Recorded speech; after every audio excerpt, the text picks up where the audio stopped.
قرآني في قلبي دوما يغمرني من فيض ضياء. السلام علیکم ورحمۃ اللہ وبرکاتہ.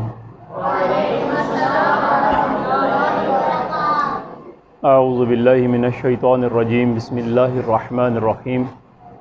رب اشرح لی صدری ویسر لی امری واحلل عقدۃ من لسانی یفقہوا قولی.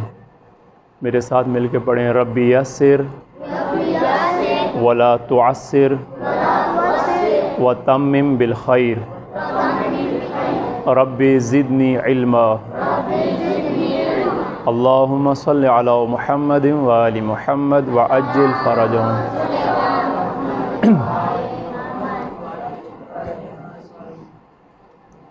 آج ہمارا یہاں جو اکٹھا ہونے کا اللہ تبارک و تعالیٰ نے جو ہمیں توفیق دی ہے،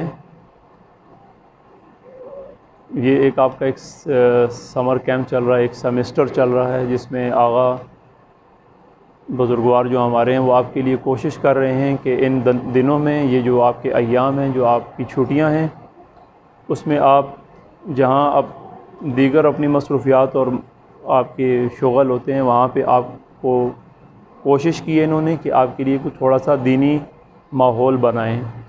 کیونکہ میرا جو موضوع ہے، میدان ہے جس میں میں کام کر رہا ہوں، وہ قرآن کے حوالے سے ہے، تو ہم پہلے قرآن کے حوالے سے بات کر لیتے ہیں. جو بچے آپ سمجھدار ہیں، آپ لوگوں نے باتیں توجہ سے سننی ہیں کہ آپ پہ یہ چیزیں، اب یہ جو پہلی رو میں آپ بچے بیٹھے ہیں، آپ لوگوں کو زیادہ ضرورت ہے ان چیزوں کو سمجھنے کی بنسبت چھوٹے بچوں کے. پھر یہ ہے کہ جو آپ کے بہن بھائی ہیں دیگر، آپ ان کو سمجھا سکتے ہیں. اللہ تبارک و تعالیٰ نے انسان کی ہدایت کے لیے، یا یوں کہیں کہ اللہ تبارک و تعالیٰ نے ہماری ہدایت کے لیے انتظام کیا ہے، اور انتظام بہت بہترین کیا ہے. ایسے کسی بھی انسان کو اللہ نے ایسے نہیں چھوڑ دیا کہ وہ اپنی مرضی کرے. اللہ تبارک و تعالیٰ نے دین دیا ہے، دین کے ساتھ کتاب دی ہے، ہدایت دی ہے، اور ہادیان برحق دیے ہیں. کسی بھی زمانے میں اللہ نے ایسا نہیں ہوا کہ کوئی انتظام کسی قوم کے لیے نہ کیا ہو. ہر زمانے میں ہر معاشرے کے لیے ایک انتظام ہوتا ہے. کیا کرتے ہیں؟ اس کو اٹھا کے پھینک دیتے ہیں، مطلب جہاں پہ پھر وہاں بعد میں ڈھونڈتے ہیں کہ میرا چشمہ کہاں ہے. نماز کے لیے اہتمام کرتے ہیں، کیا سجدہ گاہیں جو ہوتی ہیں ایک جگہ رکھ کے جاتے ہیں، یہ جاتے ہوئے پھینک جاتے ہیں، بھی کل کی کل دیکھیں گے. اہتمام کرتے ہیں. میں جو بات سمجھانا چاہ رہا ہوں شاید آپ سمجھ رہے ہوں گے. جب ہم اپنی روزمرہ زندگی میں، اپنی روز کی زندگی میں اپنی پسند کی چیزوں کی، جن کو ہم سمجھتے ہیں کہ یہ ہماری ضرورت کی چیز ہے اور ہمیں اس سے استفادہ کرنا ہے، یعنی اس سے ہمیں فائدہ حاصل کرنا ہے، تو ہم ضرور اس کو سنبھال کے بھی رکھتے ہیں اور اس کی کیئر بھی کرتے ہیں. ایسا ہی ہے آپ کے گھر میں، آپ کی ایسی بے شمار چیزیں ہوں گی. جو سب سے زیادہ طالب علم جس سے جان چھڑانا چاہتے ہیں، جس کی کیئر نہیں کرتے، وہ اس کا اسکول کا بستہ ہوتا ہے، اس کی کتابیں ہوتی ہیں. ایسا ہوتا ہے؟ کہتے ہیں کہ یہ کیا مصیبت پیش آ گئی ہے. اکثر ایسا ہوتا ہے. لیکن کچھ نہ کچھ اس کی پسندیدہ چیزیں ہوتی ہیں جن کی طرف اس کی رغبت ہوتی ہے. اس کے کھلونے ہوتے ہیں. آج کل زیادہ ہو تو بیٹ ہوتا ہے اور بال ہوتی ہے. کرکٹ کا دور ہے، زیادہ بچے کرکٹ پسند کرتے ہیں. آپ اپنے بال اور بیٹ کو بہت سنبھال کے رکھتے ہیں کہ میں نے کل پھر کھیلنا ہے. جو آپ کھیل کھیلتے ہیں میں اسی کی بات کروں گا. اگر ہاکی کھیلتے ہیں یا فٹ بال کھیلتے ہیں، کہنے کی بات یہ سمجھانا چاہتا ہوں آپ کو کہ انسان کو جس چیز کی شوق ہوتی ہے، جو اس چیز کو وہ پسند کرتا ہے اور سمجھتا ہے کہ یہ میرے نفع کی ہے، میری ضرورت کی ہے، اور اگر مجھے اس وقت نہ ملی تو میں پریشانی کا باعث میرے لیے بنے گا، اپنی وہ زندگی لازمی میں اس کی حفاظت دیگر کرتا چیزوں ہے. کو دیتے ہیں، کرتا ہے کہ نہیں کرتا ہے؟ اتنی ہی اہمیت ہمیں قرآن کو دینی چاہیے، بلکہ یہ رویہ قرآن کے بارے میں ہمارا دیگر چیزوں سے بڑھ کر ہونا چاہیے. کیونکہ قرآن دلوں کی شفا ہے، قرآن روح کی غذا ہے.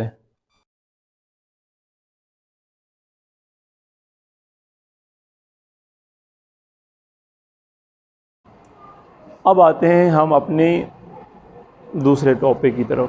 اس سے پہلے ایک بات اور سمجھانا چاہتا ہوں. اللہ تبارک و تعالیٰ نے جس طرح ہمیں خلق کیا ہے، ہمارے دو قالب ہیں. ایک قالب وہ ہے جس میں ہم کھڑے ہیں ظاہری طور پہ، یہ ہے جس کے لیے ضرورت ہوتی ہے اس لباس کی، جس کو ہم کہتے ہیں اچھا لباس پہنے، اچھا جوتا پہنے.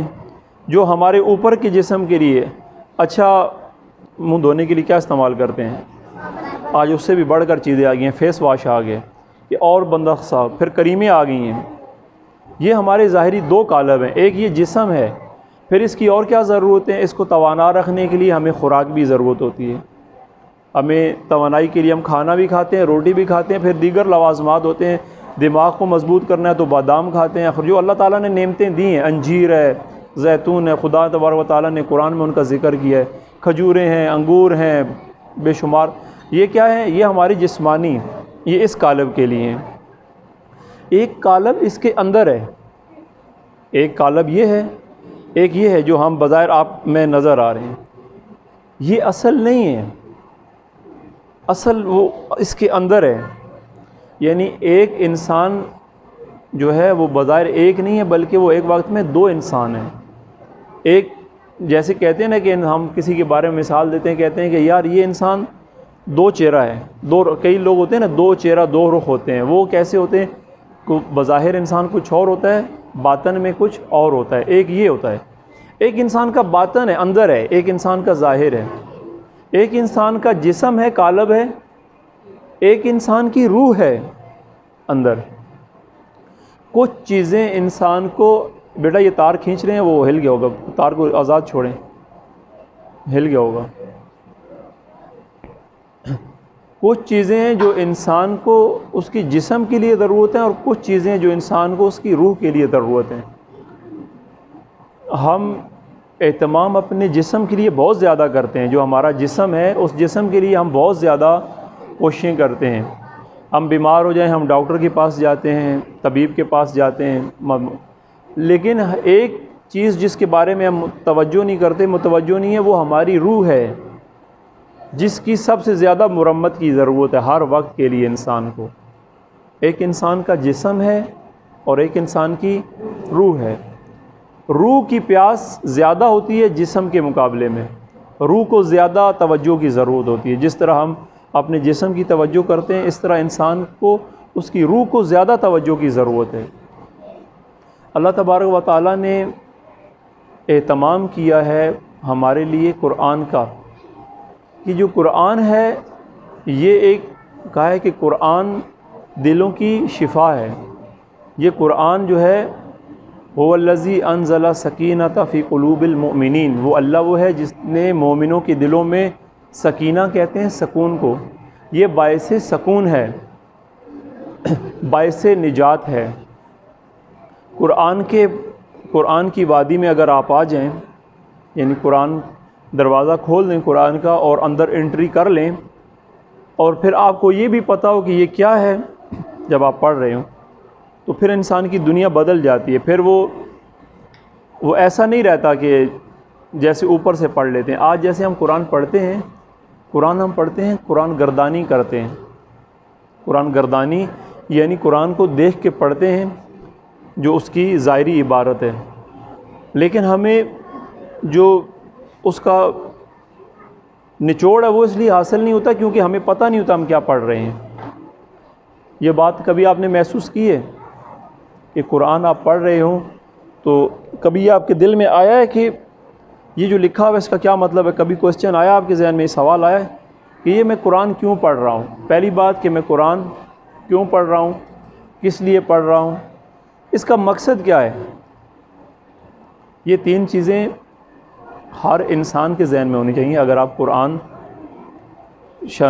شناس معاشرہ ہیں، آپ لڑائی کر لیں. اگر آپ قرآن شناس ہیں، قرآن شناس نہیں ہیں، قرآن شناس بنیں.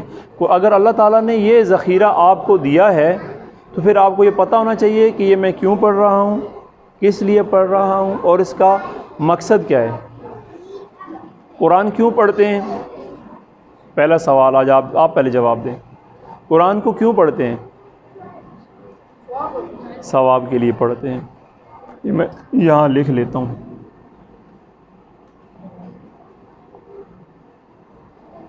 اور کس لیے پڑھتے ہیں؟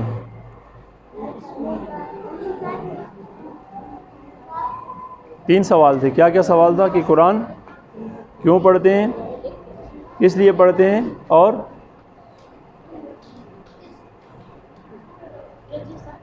جی ٹھیک ہے. قرآن ہم کیوں پڑھتے ہیں؟ اور جب بھی جس سے بھی سوال کیا جائے تو وہ یہی کہتا ہے کہ میں قرآن ثواب کے لیے پڑھتا ہوں. یہ ایک عام فہم سے، یہ لکھنے کی ضرورت نہیں ہے کچھ بھی، ابھی عام فہم یہی بات ہے. آغا ایک تو آج گلے کی بھی کیفیت ہے، بچیوں کو تھوڑا آگے کر دیں. ٹھیک ہے بیٹیوں، آپ آگے آ جائیں بچیاں ساری. دیکھیں قرآن ہم کیوں پڑھتے ہیں، قرآن کس لیے پڑھتے ہیں، اور اس کا مقصد کیا ہے. میں کیوں پڑھتا ہوں اس کو، یہ چیز پہلے. میں قرآن اس لیے پڑھتا ہوں کہ قرآن سے مجھے ثواب ملے. کس لیے پڑھتا ہوں؟ اس لیے کہ ایک فٹیک ہے، آ گئی ہے ہمارے پاس یہ کتاب تو پڑھنی ہے، مثال ہے. ثواب ایک تو نظریہ کہ ثواب ہے، دوسرا اس لیے کہ پڑھی ہوئی ہے، ہمارے معاشرے میں ہے، سب پڑھتے ہیں تو میں بھی پڑھوں شاید، یہ نظریہ ہے. اور اس کا مقصد کیا ہے؟ اس کا مقصد یہ ہے، وہی آخر میں جو زیادہ جواب دیں کہ اس کا مقصد یہ ہے کہ اس کو پڑھنے سے ثواب ملتا ہے، کسی کو بخشوا سکتے ہیں. ٹھیک ہے. اس کے اندر ایک کرنٹ ہے جو آدمی کو لگتا ہے، پھر آدمی پاک ہو جاتا ہے. یہ معاشرے میں چیزیں، ایسا کچھ بھی نہیں ہے. قرآن میں کیوں پڑھتا ہوں؟ اِنَّا نَحْنُ نَزَّلْنَا الذِّكْرَ وَإِنَّا لَهُ لَحَافِظُونَ. اللہ نے کہا کہ یہ ذکر ہم نے نازل کیا ہے اور اس کا میں حفاظت کرنے والا ہوں. اللہ تبارک و تعالیٰ نے یہ کہا ہے کہ میں نے یہ قرآن، وہ سورہ مدثر میں ہے شاید، کہ میں نے یہ ذکر آپ کی طرف نازل کیا ہے. تو آپ میں سے کوئی ہے جو اس کے بارے میں مدکر، یعنی کہ اس کے بارے میں کوئی فکر کرے اس ذکر کو. یعنی میں نے آپ کی طرف یہ قرآن نازل کیا ہے، تو آپ میں سے کوئی ہے جو قرآن کو سمجھے. میں قرآن کو کیوں پڑھتا ہوں؟ ثواب کے لیے. اللہ کہہ رہا ہے کہ قرآن کو کیوں پڑھو؟ اس کو سمجھو، فکر کرو. فَهَلْ مِن مُدَّكِرٍ، کیا تم میں سے کوئی ہے کہ جو اس کو سمجھے؟ قرآن، پہلی بات یہ کہ میں اس لیے نہیں پڑھتا کہ قرآن مجھے ثواب ملتا ہے. قرآن میں اس لیے پڑھتا ہوں کہ قرآن ہدی للناس ہے. قرآن کیا ہے؟ ہدی للناس، تمام انسانوں کی ہدایت کا باعث ہے. آپ بیٹیاں سامنے دیکھیں میری طرف، یہ بڑی بچیوں کو اگر آپ تھوڑا آگے کرتے ہوتے ہیں، قرآن جو ہے وہ انسانوں کی ہدایت کی کتاب ہے. قرآن ثواب کی کتاب نہیں ہے. یہ بات اپنے ذہن سے نکالیں. ثواب ایک رغبت ہے. رغبت کیا ہوتی ہے؟ جیسے آپ کے گھر والے آپ کو رغبت دیتے ہیں کہ تم اگر اس دفعہ پاس ہو گئے تو ابو کہتے ہیں میں تمہیں موٹر سائیکل لے دوں گا یا سائیکل لے دوں گا، تمہیں اچھی چیز لے دوں گا. یہ رغبت ہے نا، ثواب ہے آپ کو. آپ اس شوق میں کیا کرتے ہیں؟ اچھا پڑھتے ہیں. ایسا نہیں ہے، اللہ تبارک و تعالیٰ نے کوئی بات غلط نہیں کی ہے. اللہ تبارک و تعالیٰ نے، یہ اگر تار کو بچائیں، یہ کھینچتے ہیں تو دیکھیں مومنین کی اللہ نے یہ وعدہ کیا کہ جناتن، کیا ہے وہ مومنین کے لیے؟ کیا ہے؟ جناتن، باغات ہیں، تجری من تحتھا الانہار، باغات ہیں، بالکل باغ ہیں، باغ ہیں مومنوں کے لیے. ثواب ہے، ہر چیز ہے، لیکن ہدف انسان کا باغ نہیں ہے. ٹھیک ہے. باغ مومن کو باغوں سے زیادہ اللہ کی طرف اللہ کی ضرورت ہے، معصومین کی ضرورت ہے، معصوم کی رغبت کی ضرورت، معصوم کی صحبت کی ضرورت ہے، رسول اللہ کی صحبت. آپ باغ میں رہنا زیادہ پسند کریں گے یا اہل بیت کے ساتھ رہنا پسند کریں گے؟ اگر آپ کو ایک جگہ دے دیا جائے بھئی یہ بڑا بہترین زمرد کا، یاقوت کا باغ میں یہ محل بنا ہوا ہے، کیا نام ہے آپ کا؟ نور علی کا، یہ آپ کا بنگلہ ہے، اور وہ اس طرف معصومین کی وادی ہے، تو آپ کدھر جائیں گے؟ معصوم کی طرف. ہمیں رہنا، ہمیں اللہ تبارک و تعالیٰ، رسول اللہ نے کہا جب جا رہے تھے، ایک آیت ہے، ایک حدیث ہے کہ انی تارک فیکم ثقلین کتاب اللہ و اطرتی اہل بیتی. میں آپ کے اپنے بعد آپ کے لیے دو چیزیں چھوڑ کے جا رہا ہوں، ایک اللہ کی کتاب اور دوسرے میرے اہل بیت. رسول اللہ نے یہ نہیں کہا کہ میں آپ کے لیے جنت کا باغ چھوڑ کے جا رہا ہوں. باغ ضرور ہے، ہر چیز ہے، لیکن آپ کے لیے جو چیزیں چھوڑ کے جا رہے ہیں وہ قرآن ہے اور اہل بیت ہے. ٹھیک ہو گئی.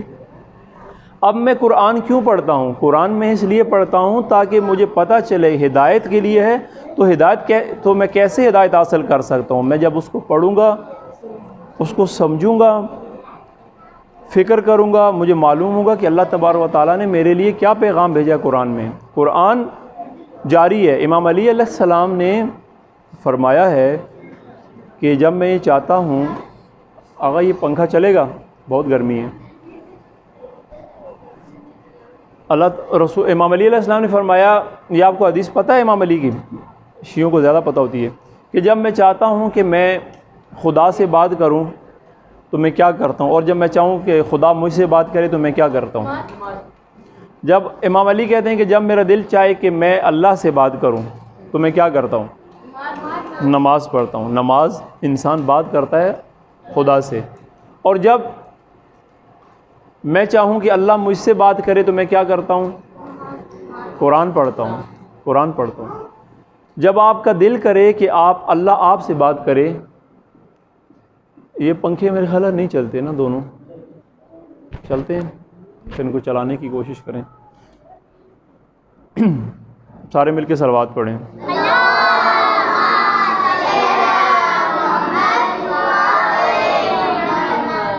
ٹھیک ہے. دیکھیں، جب آپ کا دل چاہتا ہے کہ آپ سے اللہ بات کرے، اگر آپ نے اللہ سے بات کرنی ہو تو آپ کیا کریں گے؟ جب آپ ساری بچیاں، اگر آپ کا دل کرے آپ نے اللہ سے بات کرنی ہے، اللہ سے کیسے بات کریں گی؟ نماز پڑھیں گی. اور جب آپ کا دل چاہتا ہے کہ اللہ آپ سے بات کرے، کبھی آپ لوگوں نے یہ سوچا ہے، مطلب دل کیا ہے کہ میرا اللہ مجھ سے بات کرے؟ اتنی تاکید کی جاتی ہے کہ روز اٹھ کے امام زمانہ کو سلام کریں، امام زمانہ سے بات کیا کریں، اپنے پروردگار سے بات کریں جس نے آپ کو خلق کیا، اس کو ہر وقت ذہن میں رکھیں.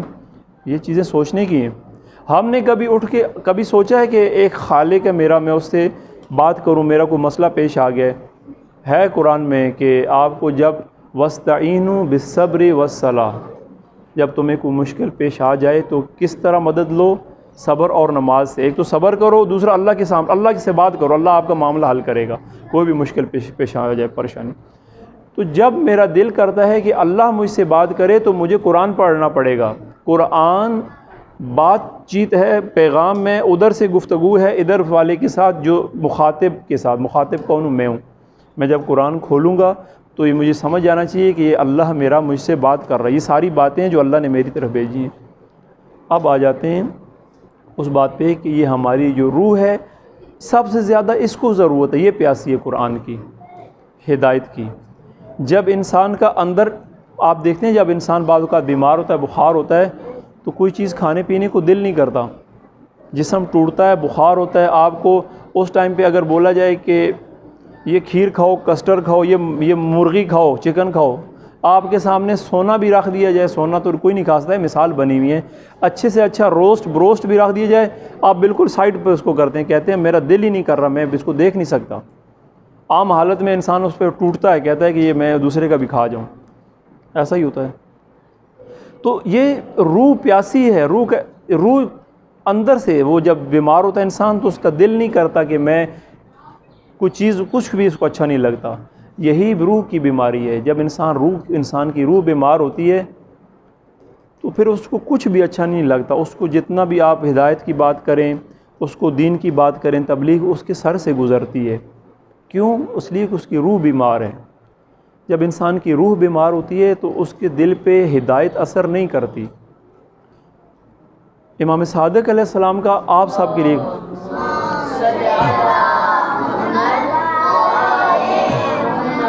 امام صادق علیہ السلام نے خصوصاً آپ سب بچوں کے لیے ایک پیغام بھیجا ہے.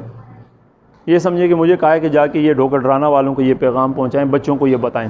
ٹھیک ہے، سب کے لیے معصوم، جس طرح قرآن سب کے لیے ہے قیامت تک کے لیے، اس طرح معصوم کا فرمان بھی سب کے لیے اور قیامت تک آنے والوں کے لیے. آج ہم تک ہمیں یہ سعادت ملی کہ ہم آپ کو پہنچائیں کہ امام صادق فرماتے ہیں کہ یہ جو نوجوان یہ جو بچے ہوتے ہیں، ان کا دل بہت پاکیزہ ہوتا ہے، بچوں کا دل انتہائی پاکیزہ ہوتا ہے۔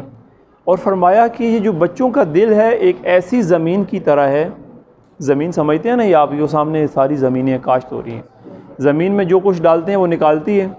کئی زمینیں بنجر ہوتی ہیں، وہ دیر سے نکالتی ہیں، کئی بنجر نکالتی ہی نہیں ہیں، ٹھیک ہے۔ تو فرمایا کہ جو نوجوان کا بچے کا دل ہوتا ہے، یہ اس کی زمین دل کی اتنی آمادہ ترین زمین ہوتی ہے، کیونکہ پاکیزہ زمین ہوتی ہے اور بالکل آمادہ ہوتی ہے، تیار ہوتی ہے بالکل۔ دل ایک زمین کی مانند ہے، آپ سب کا معصوم نے فرمایا ہے، اور یہ بالکل تیار ہے ہر لمحے کے لیے، کیا کہ اس میں جو بیج بھی ڈالیں گے وہ فوراً پودا نکلے گا۔ معصوم نے فرمایا ہے کہ بچوں کا، نوجوانوں کا دل ایک آمادہ زمین کی طرح ہے۔ آمادہ زمین کون سی ہوتی ہے؟ آمادہ زمین وہ ہوتی ہے کہ جس میں جو بھی بیج ڈالیں فوراً پودا نکلتا ہے۔ گندم ڈالیں گندم نکلے گی، جو ڈالیں باجرہ ڈالیں جو ڈالیں وہ نکلے گا، جڑی بوٹیاں ڈالیں گے تو کیکر اور کانٹے بھی نکلیں گے اس میں۔ اب یہ آپ کا دل، اب آپ نے دیکھنا ہے کہ اس میں آپ نے کون سا قرآن کا بیج ڈالنا ہے، ہدایت کا بیج ڈالنا ہے، یا شیطان کی مدد لینی ہے کہ وہ نافرمانی کا بیج ڈالنا ہے، ٹھیک ہے۔ تو قرآن کے لیے اب جب یہ ہم نے سارا اہتمام کیا تو قرآن، آج ہم آتے ہیں کہ قرآن فہمی۔ قرآن فہمی کے لیے سب سے پہلے اپنے آپ کو آمادہ کرنا، تیار کرنا کہ یہ میری کتاب ہے، اس میں یہ اللہ تبارک و تعالیٰ نے میرے لیے بھیجی ہے، اور اس میں میرے لیے ایک پیغام ہے جو میں نے سمجھنا ہے اللہ سے، اللہ مجھے کیا کہہ رہا ہے۔ اس کتاب میں ہر چیز موجود ہے، ایسا نہیں ہے کہ کچھ چیزیں ہوں اور کچھ چیزیں نہ ہوں۔ اس کتاب میں آپ کی ضرورت زندگی، آپ کی زندگی کا تمام نظام موجود ہے، اور آپ کے لیے بہترین سٹوریاں ہیں۔ آپ کو پچھلے لوگوں کی کہانیاں ملیں گی کہ فلاں نے یوں کیا، فلاں نے قوم نے یوں کیا، جس نے یوں کیا اور اس کے ساتھ یوں ہوا، قوم لوط نے کیا کیا، اگر برا فعل تو ان کے ساتھ کیا ہوا، ٹھیک ہے، بنی اسرائیل نے کیا کیا، ان کے ساتھ کیا ہوا، ٹھیک ہے، اور دیگر اور قوم، عاد نے کیا کیا، ان کے ساتھ کیا ہوا، سمود نے کیا کیا، ان کے ساتھ کیا ہوا، ٹھیک ہے۔ یہ باتیں ساری عبرت کے لیے ہیں۔ قرآن فہمی کے لیے سب سے پہلے اپنا دل آمادہ کرنا، اس بارے میں تیار ہو جانا کہ یہ کتاب ہے اور میری ہدایت کے لیے، تو میں اس کو کیوں پڑھوں؟ ہدایت کے لیے پڑھوں۔ کس لیے پڑھوں؟ اس لیے پڑھوں تاکہ میں اپنے اللہ سے، اپنے پروردگار سے، اپنے خالق سے قریب ہو جاؤں۔ پڑھوں اس لیے کہ یہ ہدایت ہے، اور اس لیے پڑھوں تاکہ اس ہدایت سے میں اللہ تبارک، اپنے رب سے، اپنے خالق سے قریب ہو جاؤں، اپنے مالک سے، اپنے اللہ سے، کہ جس نے مجھے خلق کیا ہے۔ اور اس کا فائدہ یہ ہے، اس کا فائدہ دنیا و آخرت دونوں کا فائدہ ہے، اس کا فائدہ اس دنیا میں بھی ہے اور اس کا فائدہ اس دنیا میں بھی ہے، ٹھیک ہو گیا۔ اب یہ کہ قرآن کو ہمیں پڑھنا کیسے چاہیے؟ قرآن کو آپ ایک عمومی طریقہ ہے، قرآن پڑھنے کے دو طریقے ہیں۔ ایک وہ طریقہ ہے جو ہمارا آبائی عمومی طریقہ ہے، جیسے ہم پرانے ہندی اور فارسی انداز میں پڑھتے ہیں، اور ایک وہ طریقہ ہے کہ جو خالصتاً وہ طریقہ ہے جو امام علی علیہ السلام نے ترتیب دیا ہے۔ اب آپ جو قرآن پڑھتے ہیں، آپ کو پتہ ہے کہ امام علی نے کس طرح کہا ہے قرآن پڑھیں؟ آرام سے۔ امام علی نے کہا ہے کہ تجوید کے ساتھ، بہترین۔ قرآن میں ہے، یہ قرآن میں ہے، رسول اللہ کو اللہ نے فرمایا کہ وَرَتِّلِ الْقُرْآنَ تَرْتِيلًا، یہ بہترین بات انہوں نے کی ہے کہ قرآن کو کیسے پڑھیں۔ وہ میں آگے وہ بات آنے والی تھی، وہ کرنے والا تھا۔ امام علی نے جو ہمیں کلیہ بتایا ہے وہ کیا ہے؟ وہ تجوید ہے۔ اب آتے ہیں قرآن کی طرف۔ اللہ تبارک و تعالیٰ نے رسول اللہ سے فرمایا یا ایھا المدثر قم اللیل، ایسے ہی نا، یا ایھا المدثر، یا ایھا المزمل، اے چادر اوڑھنے والے، ٹھیک ہے نا، کہ اس میں اگلے آیتیں ہیں کہ آپ رات کو اٹھا کریں، آپ نماز آپ کیا کریں، آپ وہ معاملات۔ اس کے بعد کہا کہ وَرَتِّلِ الْقُرْآنَ تَرْتِيلًا، قرآن کو کیسے پڑھو؟ ترتیل کے ساتھ پڑھو۔ قرآن کو کیسے پڑھیں؟ ترتیل کے ساتھ۔ آج دو چار چیزیں آپ کو سمجھانی، یہ بڑی بچیاں بھی میری طرف دیکھیں، اب بات سمجھنے والی، پہلی خشک باتیں ساری چلی گئی ہیں۔ قرآن رسول اللہ تبارک و تعالیٰ نے رسول اللہ کے ذریعے ہمیں، اب میں جب قرآن کھول لوں گا، میں سورہ مزمل میں جاؤں گا، مجھے کیا کہا ہے اللہ نے؟ وَرَتِّلِ الْقُرْآنَ ترتیلا، قرآن کیسے پڑھیں؟ ترتیل کے ساتھ پڑھیں۔ اب ترتیل کیا ہے؟ جیسے انہوں نے کہا ہے کہ ترتیل کا مطلب ہے آرام سے پڑھیں، ٹھہر کے پڑھیں، اس کو سمجھ کے پڑھیں. سب سے بڑی بات کہ اس کو سمجھ کے پڑھیں، آپ کو پتہ تو ہو کہ میں کیا پڑھ رہا ہوں. اب امام علی علیہ السلام سے پوچھا گیا کہ وما ہوا ترتیل، یا علی ترتیل کیا ہے؟ یہ جو اللہ نے کہا کہ ترتیل سے قرآن پڑھیں، تو ترتیل کیا ہے؟ تو امام نے کہا کہ الترتیل ہوا تجوید الحروف و معرفت الوقوف.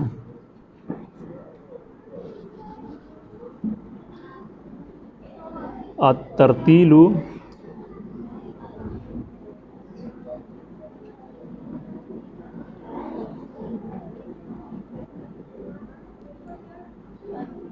کیا ہے؟ ہوا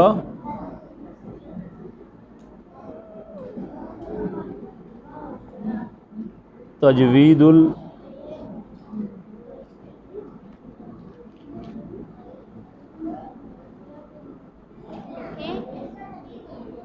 یہ لکھنے والی بات ہے، تجوید الحروف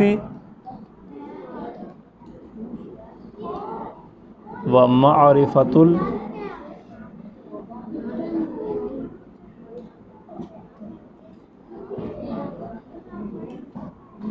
الوقوف و معرفت الوقوف. امام علی نے فرمایا کہ ترتیل یہ ہے کہ ترتیل کیا ہے؟ کہا کہ ترتیل وہ تجوید، حروف کی تجوید ہے، اور وقوف ہے، معرفت وقوف ہے. یہ آپ تار سے بیٹا ہٹ جائیں، تار کھینچ رہے ہیں بار بار، اس کو چھوڑ دیں. یہ کھینچتی ہے تو وہ آواز اس میں شاید نہیں جا رہی ہوگی، وہ جب اس پہ زور پڑتا ہے وہاں سے ہلتی ہے، اب پتہ نہیں کتنی اس میں سے آواز کٹے گی. اچھا، ترتیل کیا ہے؟ ترتیل کیا ہے؟ تجوید ہوا تجوید الحروف و معرفت الوقوف. امام علی نے فرمایا کہ ترتیل کا مطلب یہ ہے کہ آپ قرآن کو تجوید سے پڑھیں، اس کے حروف کو، اور جو وقوف ہیں ان کے اوپر آپ کا عبور ہونا چاہیے. آپ کو پتہ ہو کہ کہاں کہاں وقف ہوتا ہے اور میں نے حروف کو کیسے پڑھنا ہے. یہ بچیاں آپ لوگ کھیلنا بند کریں، سامنے دیکھیں، ٹھیک ہے؟ تجوید اور وقوف. ترتیل کا مطلب ہے کہ آپ، امام علی نے فرمایا کہ الترتیل ہوا تجوید الحروف و معرفت الوقوف. اب آتے ہیں تجوید کی طرف. تجوید اصل میں جو حروف ہیں، یہ جو 28 حروف ہیں، 28 حروف، ان حروف کو مختلف جگہوں سے ادا کرتے ہیں ہم لوگ. تو آج شاید موضوع اتنا لمبا ہو گیا ہے، یہ ہو سکتا ہے اس کو آپ کو کل کے درس میں یہ چیزیں کل پورا اس کو اسٹیپ کر کے آپ کو کل سکھائیں گے. کوشش کریں گے جلدی سے اس میں آپ کو وہ وہ ورڈ سمجھانے کی کہ جو آپ کو قرآن میں بار بار پیش آتے ہیں. ٹھیک ہے، اگر آپ اس کی روز پریکٹس کریں گے تو انشاءاللہ آپ بہترین ہو جائے گا.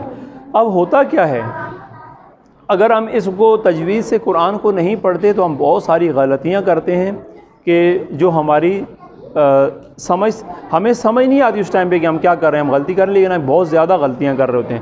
بعض اوقات قرآن کو الٹا پڑھ جاتے ہیں، بعض اوقات مطلب آپ کسی کی تعریف کر رہے ہیں تو الٹا اس کو بدنام کر دیتے ہیں، ایسے کر کے بہت، مطلب کہ آپ کسی کو اچھا کہنا چاہتے تو برا کہہ دیتے ہیں. جیسے قرآن کے ساتھ بھی یہی معاملات آتے ہیں جب آپ تجوید کے بغیر پڑھتے ہیں.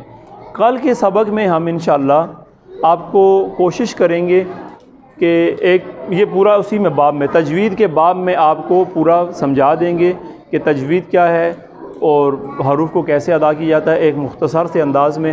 اور اگر آپ بار بار اس کی مشق کریں گے تو انشاءاللہ آپ کا سبق ٹھیک ہو جائے گا. تو خلاصہ اب بھی یہ ہے، صرف 2 منٹ کی روک دیں پھر آپ بعد میں لکھیے. اب خلاصہ سمجھ لیں. بچیاں سامنے دیکھیں تھوڑی دیر کے لیے. ابھی آج کے سبق کا خلاصہ یہ تھا کہ ہم مومن ہیں، مسلمان ہیں. اللہ تبارک و تعالیٰ نے ہمارے لیے اہتمام کیا ہے کتاب کا، قرآن کا، اور اس کے ساتھ اہل بیت کا. اگر ہم قرآن کو اس انداز میں نہیں پڑھتے جس طرح سے ہم سے ڈیمانڈ کی گئی ہے، تو ایک آیت ہے سورہ فرقان میں، یہ آیت شاید آپ نے پہلے پڑھی ہوگی، آپ کو ترجمہ آتا ہوگا. وقال الرسول، جس کو نہ وہ تو مجھ سے پوچھ لے گا. کسی نے پڑھی ہے یہ پہلے؟ نہیں. وقال الرسول، اس رسول کہے گا رسول، یا رب، اے میرے رب، میرے پالنے والے، ان قومی، کہ بے شک یہ جو میری قوم ہے، یہ جو میرے قوم ہے، اتخذوا، چھوڑ دیا انہوں نے بالکل ہی، ھذا القرآن، اس قرآن کو، کس حالت میں؟ مہجور کر دیا. رسول اللہ قیامت والے دن شکایت کریں گے کہ یا رب ان قومی، یہ جو ہم قوم میں اتخذوا ھذا القرآن مہجورا، کہ میرے مالک فریاد کرے گا نبی ہمارا کہ میرے مالک میرے بعد انہوں نے قرآن کے ساتھ بہت برا سلوک کیا ہے، انہوں نے صرف مردے بخشوانے کے لیے قرآن کو پڑھا ہے، کسی کا چاچا مر گیا، کسی کا بابا مر گیا، کسی کا دادا مر گیا، کسی کا فلاں مر گیا، وہ کہتا ہے اتنے قرآن پڑھو۔ جب ہم زندگی میں، قرآن ہدایت کی کتاب ہے، ٹھیک ہے، اب خلاصہ ہے، مجھے آپ یہ بتائیں جس چیز کا آپ کو ابھی فائدہ ہے، یہ میں آپ کو دے رہا ہوں یہاں سے کچھ کھانے پینے کی چیز، یہ آپ ابھی کھائیں گے آپ کو فائدہ ہے، یا جب آپ سو جائیں گے تو آپ کو آپ کھا سکتے ہیں؟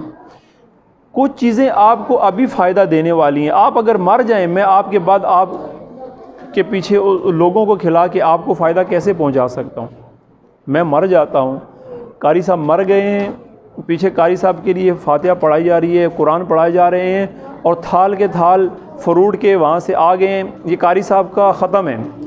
جب قاری صاحب نے زندگی میں قرآن کو نہیں کھولا، جب اللہ کا پیغام نہیں سمجھا، جب اپنی ہدایت کا، میں نے یہ بات آپ سمجھانے کی ہے کہ جب میں نے اپنی زندگی میں اپنے لیے ہدایت کا کام نہیں کیا، میں نے ہدایت کا کوئی سامان نہیں بنایا، میں نے اپنے بچاؤ کا کوئی سامان نہیں، اللہ تبارک و تعالیٰ کہا ہے کیا ہے، یہ جو الدنیا مزرع الآخرہ، یہ دنیا آخرت کی کیا ہے؟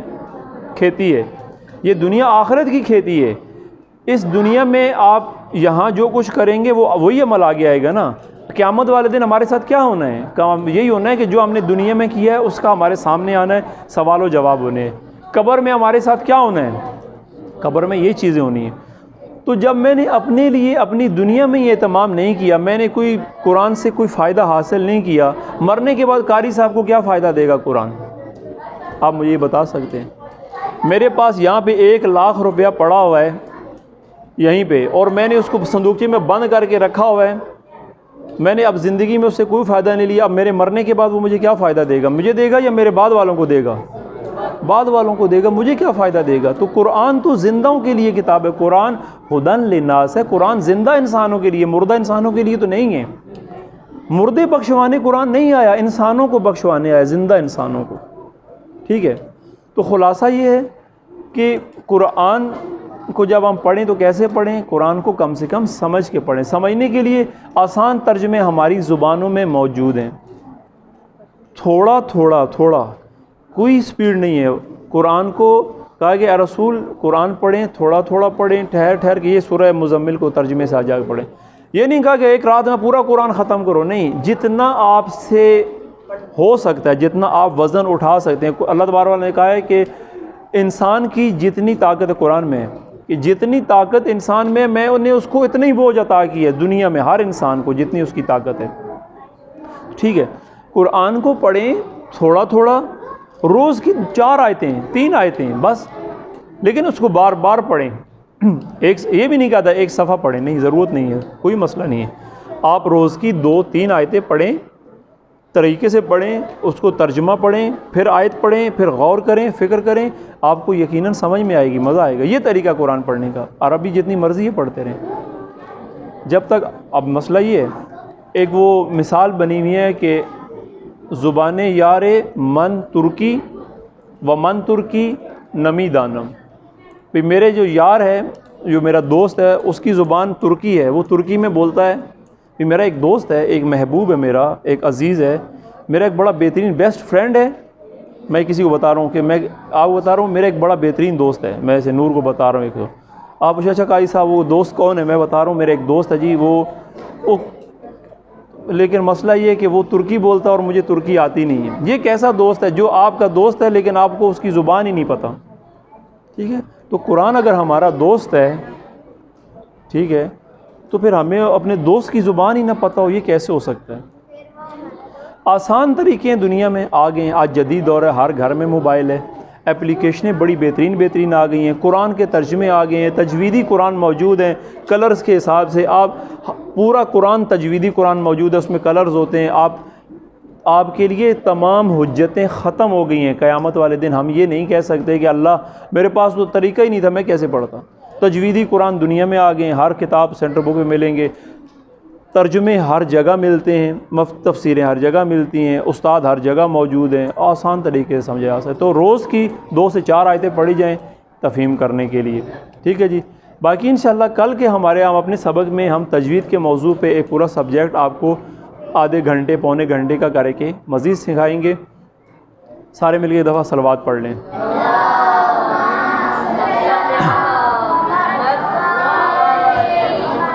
ٹھیک ہے جی، والسلام علیکم ورحمۃ اللہ وبرکاتہ۔